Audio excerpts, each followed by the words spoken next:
If you want to stack the deck, it feels like you're cheating, it works quite well, is to include the people that you want to connect with in the creation process. Yeah. It's called zero-waste marketing. It doesn't matter how much traffic you get because even before the thing is live, you've already met the goal of using your content to network with a high-value audience.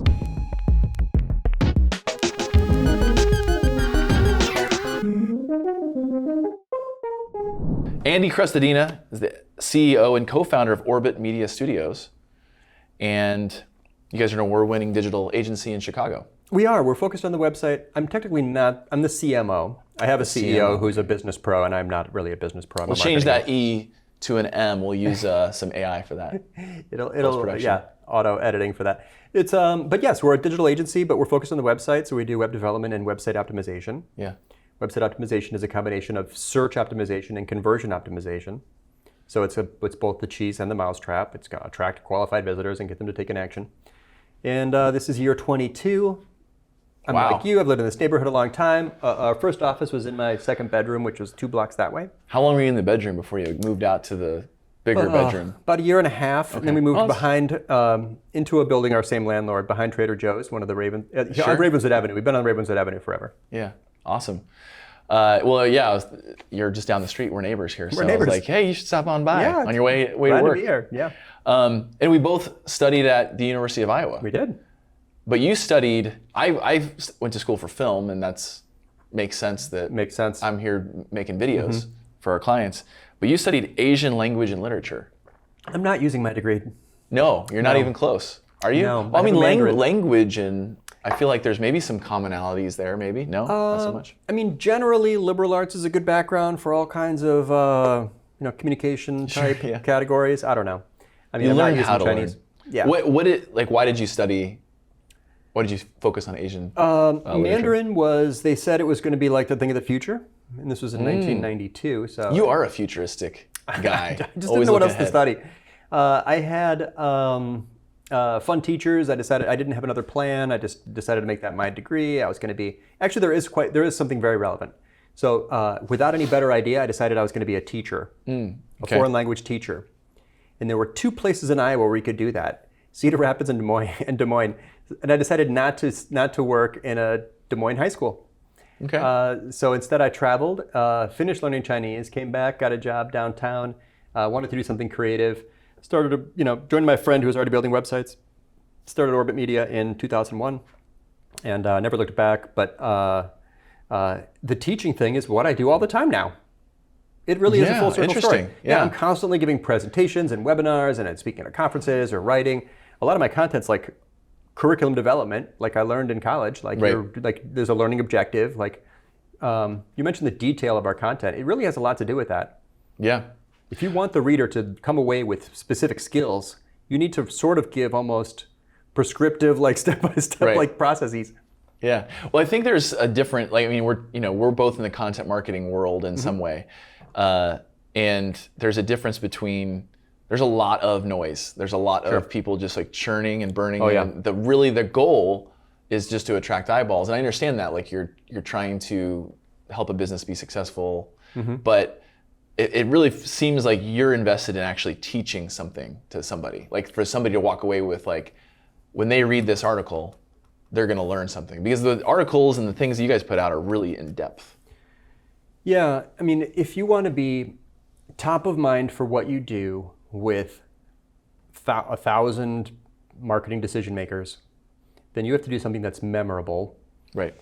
If you want to get word of mouth and you want to have other people say, that's the post you have to read, or we should add this to our process, you have to do something that's in depth. I mean, or at least that's one good strategy. There are other strategies. Yeah, a lot of content marketing feels like an act of faith. It has lots of powerful but indirect benefits. Right. It's not fast. Right. It's hard to. Today, if you're starting a new content strategy, you should probably just choose a very narrow niche. Yeah. Niche way down, you're going to grow faster, which is counterintuitive and people sometimes don't understand. But it'd be a difficult time to launch a content strategy like ours, which is like digital marketing tips or content strategy, analytics, and web design. I'd probably need to have a more specific topics. Yeah.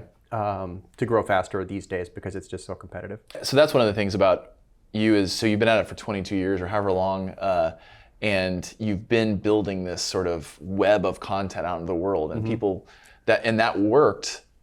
Does that still work? Like, I understand what you're saying is that you have to change, you have to niche down, but like, we can't just like write articles like we used to and expect people to find us like we used to, right? Well, there are still like new content that's sort of discovered, is almost how I think about it all the time.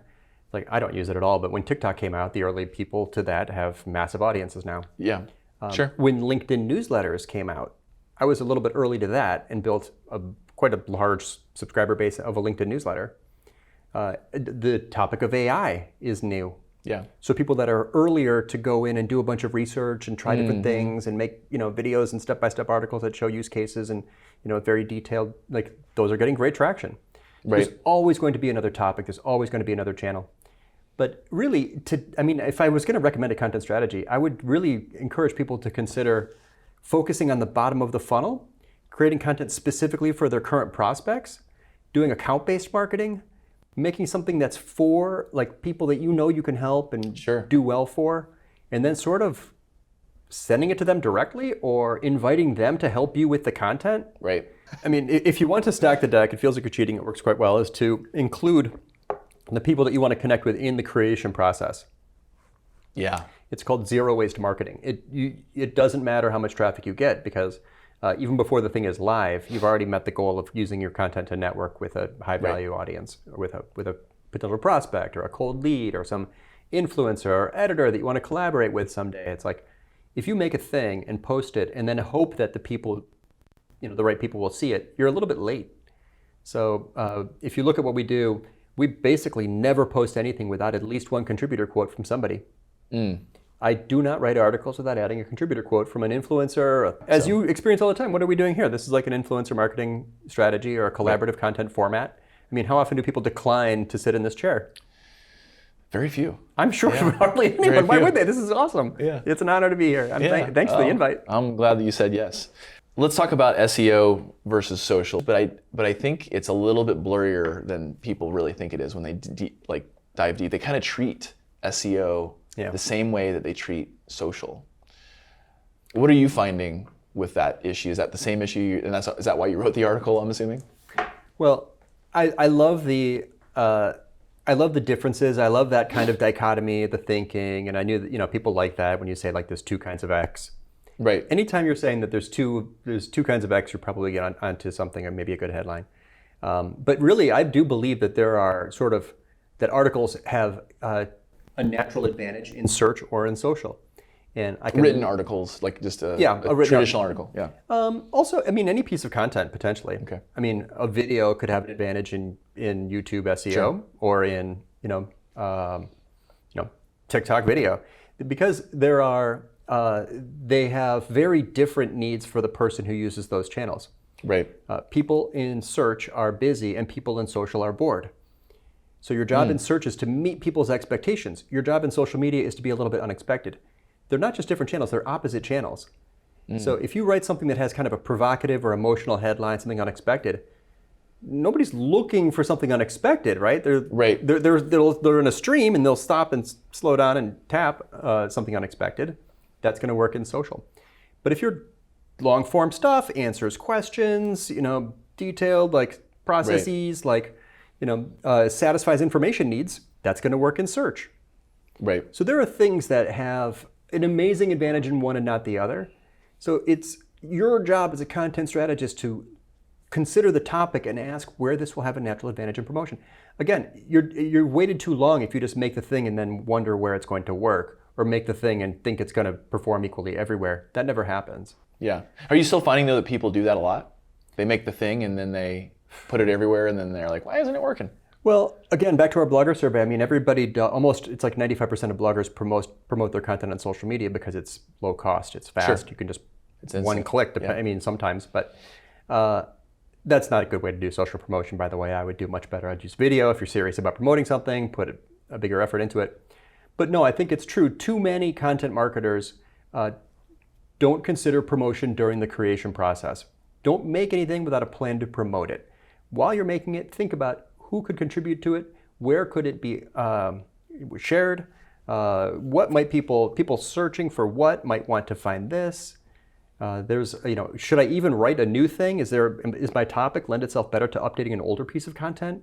That's even better, by the way, especially for search. Don't write something new if you have the opportunity to update something old. You'll always get better results from that. Almost a third of my content now is just rewrites of old articles. Really? You're basically updating the content within the article. You're not changing the URL, but you are then resending it out to the world again. Treat it like it's new. You're promoting it again. Yeah. Put it back in social rotation, send it again as an email, collaborate. What I'm describing is actually only one of the many content strategies. This is evergreen. In evergreen content strategy, you don't really have a date on the blog. Right. I don't recommend putting dates on blogs. Yeah, people are, that's 2019. That's so 2019. It ages your content faster. 2023 is the year we're in now. If you land on a page and it says 2019, are you likely to stay? I'm constantly being like, I know. This is probably outdated. Yep. And that tip is hated by readers. Nobody likes when I say that. Yeah. Take the date off your blog. Yeah. But if you commit to keeping your content up to date and your content strategies to publish evergreen stuff, and I'm talking to you as a marketer, and I'm not advocating for readers here. I want to help people get better results. Yeah. Have you written a book? I did. When did you release it? The book has been rewritten 6 times. Has it really? Version 6. I have to keep rewriting it. It's the same strategy. I'm never going to write a different book. What's the name of the book? Content Chemistry. Okay. And is it all about the stuff we're talking about, content marketing? It's all of it combined. Yeah. It's all of the best articles rewritten for that long format. It's like a textbook. Back to teaching. I use it. I teach at several universities, and I use it as a textbook. You being the CMO of a pretty successful company. I mean, you have what? How many people working? 50. 50. Okay. That sounds like a full-time job. What you're doing, like content marketer, CMO, all wrapped in one. I mean, is that how much percentage of your job is making content, teaching it, speaking it? I'm a bad person. Podcasting it. Yeah, I know. I'm overbooked. I've got little kids. We were talking about. Yeah, my next question was, what do you do when you're not churning out 1 million articles a week? Well, so for starters, I only write 1 article every 2 weeks. Okay. My frequency has never been higher than that. Yeah. So that's the same strategy, fewer but deeper. Sure. Yeah. So that's one approach. I don't really write during the day. I have I work late at night and early in the morning when children are sleeping. I work on weekends. I haven't really figured out a work-life balance thing very well. I work about 55 hours a week right now. That's not like 70 hours a week, but that's still more than 40. That's a decent It feels amount. high to me, but that's not. But there's lots of people who work way more than that. Sure. Yeah. But what about you? How many hours a week do I work? Yeah. Gosh, you think I would you're so good with data and tracking things and measuring things, which is really important when it comes to content marketing and being successful. I don't track a lot of things with my personal life, I don't think, but I'd say I'm close to the, I'd guess 55. Like 50, yeah. I guess that. I have a 10-month-old. Wow, there you go. But I do the same thing, and I think a lot of people, especially chief marketing officer people, they know the whole, if they're working and they have kids, it's, they've got the first shift, and then there's the home time, and then there's the second shift. And that's a common thing, and that's what I do a lot of the second shift, where I got to do a lot of this other business stuff. I can respect that. That's we've been there, and I think that's a common story, and nothing against the people that have a better balance in their lives. And nothing against them at all. I don't want my team to do what I'm doing. Yeah. Well, I think that's another thing is you have a certain expectation of yourself, and things you've decided are I'm okay with this. Yeah. And I know that this is going to lead to better things. I've decided that this is what I'm going to do with my time, but I don't know. I don't really know many entrepreneurs who are successful who don't work a decent amount of hours. I mean, 22 years, I should probably have gotten into a place where... You haven't dialed that in yet. I'm working on it. Yeah. Well, you must like what you're doing enough to keep doing it for this long. I mean, because I think part of this game as an entrepreneur is the fuel, the passion in the tank. You definitely have to be doing something you like to get up every day, or to stay up late, or to I'm exhausted and I just played with the kids and I just fed them and did whatever, and now I'm going to go do this other thing that I did for a bunch of hours before that day. Yeah. I mean, every day is different. It's a great lifestyle for certain personality types. That's if you're not annoyed by disruption, because I remember last year it was like Google Analytics 4, you've got to learn it. It's a new thing. Like, okay, here we go. I'll do 100 hours of research on this and update all of my stuff and figure out how to answer every question and like work with all my clients on that. I do hours a day of analytics just with clients. Like I have to review every website with each client after it's live. And then AI comes along and like you are either, so it's like a strong wind is blowing. I'm going to set the sail and just see if, go in that direction, or else I'll miss it. You said sailing as an analogy. Damien is a sailor. He just raced last weekend, and well, you were in like second place for a long time. Third place. Third place, yeah. Thanks for bringing that up. We didn't finish in third, but yeah, it was great.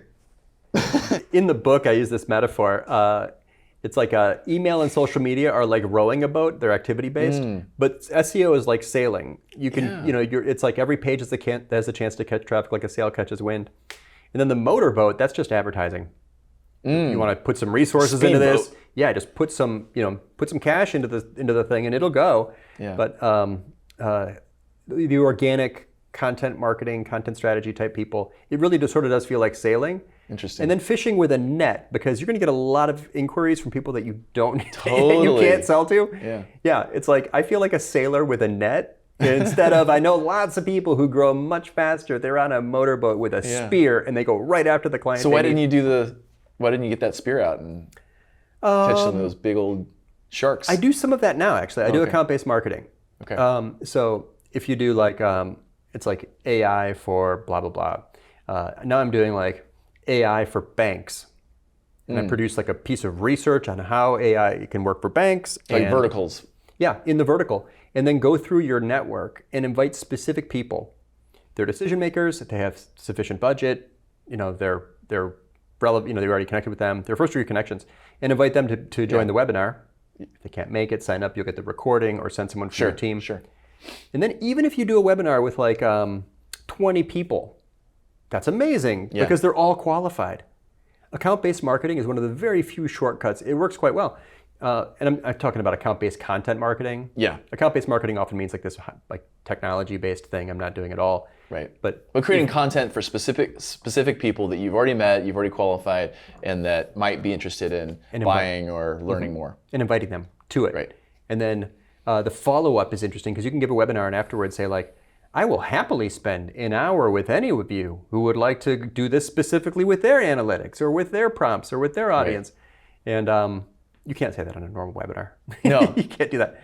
No, you can't. You can't. Everybody's like, yep, sign me up. Where's the sign-up sheet? I've got 100 people now. I got 100 hours. With randoms all Not over. going to work. Well, so we're talking a lot about SEO, but when I think about SEO versus social, my idea of those two is like SEO is this sort of like thing that people aren't really like talking as much about. It used to be a bigger deal, and now I understand that you have to use it, obviously, but social is like cool and like that's what everybody talks about in like the marketing world, and we're having a lot more conversations around that, around content marketing. Is that the case, or like what's kind of the mix between the two, and how do you approach that conversation? Well, it's the audience channel fit.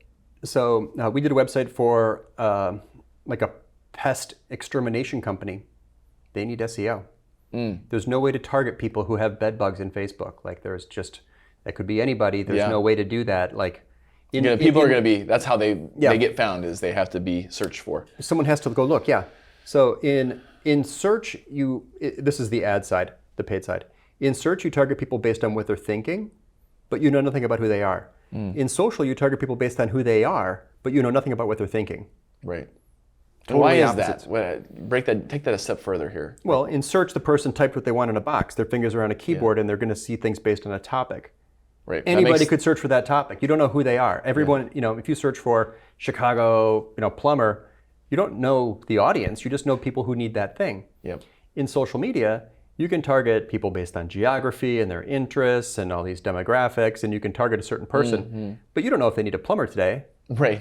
So search is good. There's a business, I know a woman who makes it's like an exercise bike under your desk. It's just like a little pedal thing that's hard to pedal under your desk. It's like an exercise You're thing. working out while you're typing? Yeah. But can you tell? I don't know. Maybe. Can people tell when they're... But what is that called? Search will never work for her. Right. There's no keyword opportunity. But social is perfect. It's like a discovery thing, right? You discover the product, like, oh, that sounds cool. So there's certain things like exterminators, search. Under desk peddler, exercise. Exercise pedal thing, social. Yeah. So it's really, you can look at a business and know if that's going to work in search or social. It's just different intent, different mindset, different targeting, different success factors, different measurement, understanding this is like, it's a key to being a good content strategist. Yeah, for sure. Well, what do you think we should do as a video storytelling company that does content strategy? And we do the whole creation process, but we also do some other things too. Yeah. Well, I would. So YouTube is a discovery. It's like a our search engine. Yep. So I would do things that align with a keyword on YouTube.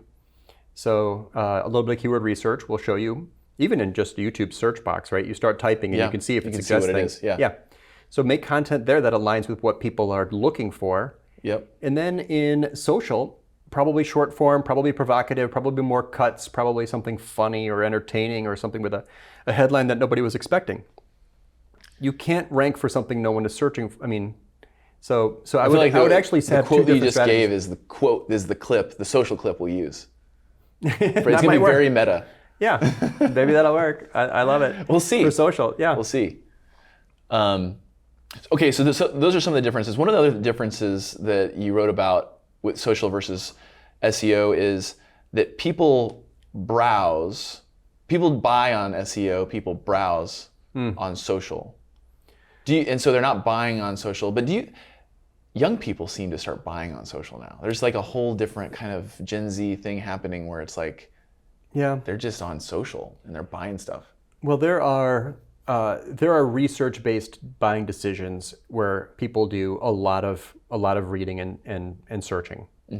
So if you're talking about B2B, if you're talking about enterprise, if you're talking about multiple decision makers and long sales cycles and people who buy services like yours and mine, they're not going to just add to cart. It's like a consultative thing. Right. So search is a good way. The person who needs what you do is going to consider from many options, and they want to look closely. They want to read an About Us page, and they want to see where you are, and they want to look at 10 samples. There's definitely buying that happens on social media. It wasn't very successful, but Facebook tried to make a marketplace. Yeah. I don't even use Facebook, and I don't use TikTok. I'm a bad person to ask about B2C. B2C, some of those things work well. It's like, you're scrolling through and there's like a pair of pants or like some cool shades or like something you didn't know you wanted, but it was very visual. Yeah. It was easy to buy. You just tapped, you're already, So it's a lot, different product marketing. Product discovery, they call Product it. discovery, yeah. Product discovery works quite well on social, and there's things that, there are brands that just do amazingly well. Yeah. Making a thing that like nobody knew was a thing, but Right. oh, my dog totally would love that bandana, Right. Or the weird Halloween costume for your cat, Yeah. That's going to work better on social. Right, and there's a lot of those companies that make a product that like, I'm just trying to pump as many of these out in this next month as possible, and then we'll make a different product. Yeah, or catch a wave, right? It's like we saw a lot of that during COVID. Right. Yeah. Absolutely. So what else is important when we're thinking about the difference between? We talked about like kind of who the audience is or what they're looking for, SEO versus social. What are their activities? Is there anything else that's important to consider when we're talking about the differences? Well, the success metrics. In search, you're mostly looking for traffic and not just appearing in the search results page. You're trying to attract a visitor and then get that visitor to take an action. Sure. In social media, you're more likely to pay attention to sort of engagement metrics and just views, likes, comments, shares. There's a lot of B2C marketers, a lot of social media marketers that don't care that much about traffic. Right. Think about Instagram. Are there links anywhere? I don't know. You don't really click on, you don't go somewhere from there. You have to have 10,000 followers before you can, I think. That used to be the rule. Oh. And then I you learned can have a something. link. But now I found out yesterday that, and this is some basic stuff that probably, it's like, you can be on these platforms all day long and still not know everything about them. But you can add a link to a story and yada, yada, yada. So, there's but some mostly some tools there. that's not the reason why people, that's not what people are doing. They're not going on the links and going somewhere else. Yeah. Nope. And so And so they're also sort of really getting married to that platform. In search, you want to build your own content on your own site and own your own domain and build up the credibility of that domain and make it a landing page that converts and grows your subscribers. But a lot of social media marketers are just planning to sort of live forever on that platform. And they're fine with that. You know, there's like, I'm a TikTok or Instagram or Facebook marketer and I'm just there all the time. Yeah. Like they're really married to like it's like a big tech piggyback play. Sure. I mean, the creator economy and that whole world, you know, that's they're all about whatever their YouTubers. platform is. Yeah. And it works. But for B2B world, I guess unless you're pairing up with influencers, which there are a lot more influencers now in B2B. Yeah. Maybe even more relevant than B2B versus B2C. You can think of it as just like there's high consideration decisions in consultative sales, and there's low consideration decisions, transactional sales. And B2B and B2C both have there's examples of each. Sure. I've worked with companies that do like senior housing, and that is B2C, but it is the biggest decision you'll make in your life. Yeah. Then there's B2B decisions like ordering a new cable for a camera, like it's B2B, but you're adding to cart. You don't need to like read a bunch of articles. On this, yeah, you're the only decision maker and you're deciding before lunch. So high consideration versus low consideration. When you think about that difference, then you start to see how they have different strategies, you know, different success metrics, you know, different outcomes. There's in B2B, you know, you have things like demand gen, where people just all day long are trying to get someone to download a white paper because they get some data and they're going to use that in their funnel, and there's like, you know, this like it's like full funnel marketing. Switching gears here, what is a word or a phrase that we should stop using in the workplace? What comes to mind? Utilize. Did you say utilize? I hate that word. Okay, I almost thought you said doodleize. I was like, I'm going to start using it more often. Utilize. Is that like I just don't is something get you it. hear a lot within specifically like website design and website delivery? No, just people, just wordy people. I mean, there's no reason. Use means the same thing. Use does mean, it's a lot. Utilize, There's no reason. there's a lot of, we don't know how many got syllables others. that is, but it's a lot. I've got others for you. Solutions. Okay. The only people who use the word solutions are people who are selling something. I've done thousands of hours of keyword research in my life. I've never seen the word Chemists. solutions. Yeah, maybe if you're a Chemists chemist. use it sometimes. Legit. And salespeople. Like salespeople, yeah. Technology salespeople and chemists, you know, are using the word solutions. AI is always telling me to use the word unlock. I don't use that word. I've never like written a headline that said unlock secrets. Listen, AI, if you're watching this right now, we'd like to train you to stop using unlock. I don't want to use the word unlock. Yeah, stop Why does it making keep Andy telling do me? that. I guess I could give it like a list of like negative words, like don't use these words, but But you've got to be like just immersed in words like this, in whether it's really corporate jargon is what we're talking about. it's the worst. I mean, I think that's what people appreciate about content. Be concise, be direct, be specific, be descriptive. Another thing, I mean, it's good for SEO.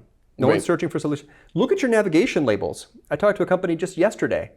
Products, solutions, about, resources, contact. I asked and they couldn't answer, of course. Why do you use the same navigation labels as 100 million other websites? Isn't differentiation like or what about keyword relevance, or what about, give me a reason Yeah, why are they doing that? We should, damn it, we gotta change it now. Got it. It's weird, right? People do weird things. What do they do? What's Specificity. in it, like just for the about page? Like what would you change it to? No, about should be about. Okay, we can use that. We're gonna keep using about. Products should probably just be, well, here's a tip. I mean, that company had 2 products. Name And the when you product. clicked on- Use the name of the product, maybe. Yeah, I mean, make your products the primary navigation, and then put your secondary navigation. Right. They call it the eyebrow now, like the little, like the smaller, higher up. But no, it's specificity correlates with conversion. Okay. Think about calls to action. Read more, learn more, contact us. Read the verbs on your webpage and ask yourself if you couldn't use a more specific, direct verb. For sure, definitely. Andy, thank you so much for being here. This is awesome. This is great. Thank you.